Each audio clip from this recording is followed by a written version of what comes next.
ابتدت فرايد الفكر التهايل في حفل خلود عسى الله لا يهينه. والف مبروك حفل بنت الحمايل جعل ربي بخلود حط السكينه. اقبلت تمشي في المشي الاصايل في جمال مخمل وخطوه رزينه. نادره بالزين في حضر القبايل وطبعها اللي ما عرف معنى الضغينه. عودها غصن مع النسم التمايل من ضياها نورت كل المدينه. مهرتك تفرق عن مهار الغواني يا هنيك يا مسعود بزين كله. بنت ابوها عزها راعي الجزاير بنت عود مجلسه كل يدله. ابو سعود بفعله انه ما سطايل ابو سعود بفعله انه ما سطايل. وامه اللي زارعه فيها الخصايل ام سعود كله خصل طيب زينه. والسند لسعود على رؤوس الطوايل واخوها حر على جزله يمين. ابو غلا كبره الافعال شايل بالفعول اللي تعجز خابرينه. والعمامه للفعايل الجزايل يومها اللي كل مجد كاسبينه. والخوال العز عربن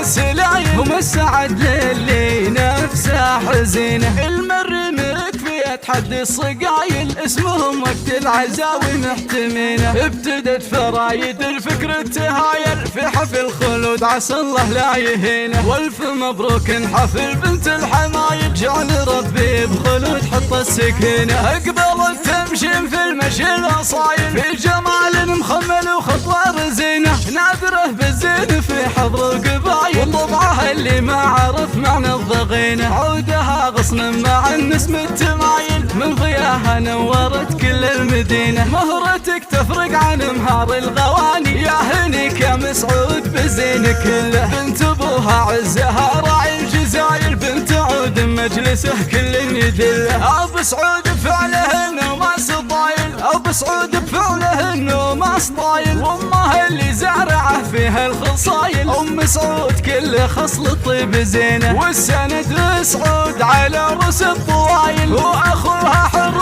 على جزله يمين. ابو غلا كبره الافعال شايل بالفعول اللي تعجز خابرينه. والعمامه للفعايل الجزايل يومها اللي كل مجد كاسبينه. والخوال العز عربن السلايل هم السعد للي نفسه حزينه. المر مكفي تحدي الصقايل اسمهم وقت العزاوي محتمينه.